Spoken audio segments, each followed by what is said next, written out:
Journalism is going the way of the dodo. Gee, it's been comatose for years and now it's almost gone.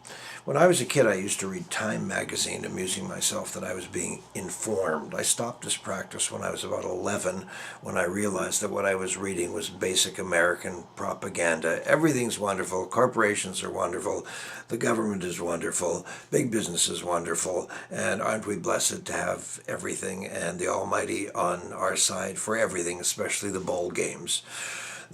Not this week, I wrote this a year ago, but when I wrote this some time ago, I had just read a review of local productions of two of Shakespeare's plays.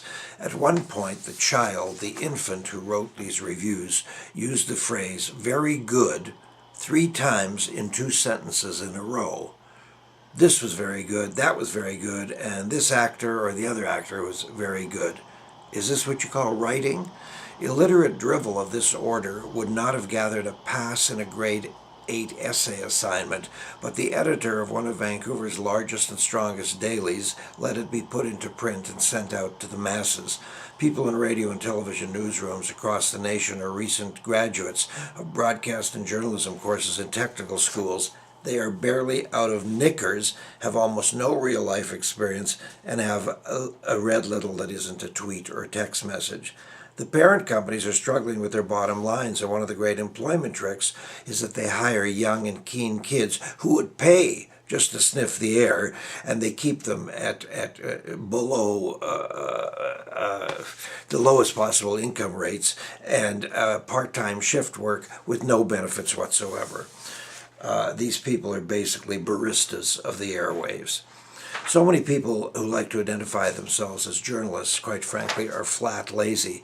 Many of us who are actually involved in the lifeblood of our communities have had the peculiar and disconcerting experience of handing a writer a solid local story, complete with central players and contact information, only to be met with the inevitable, yeah, but what?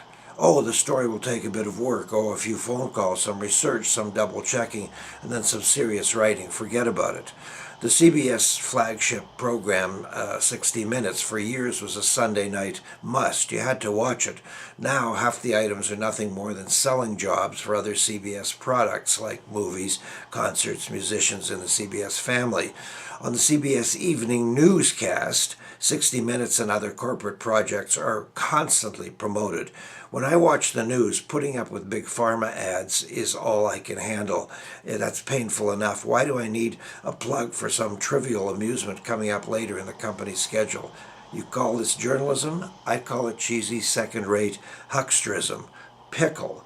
There are good reasons why so many people turn to online, internet, and foreign sources for their news these days. The usual suspects in the news are just mailing it in.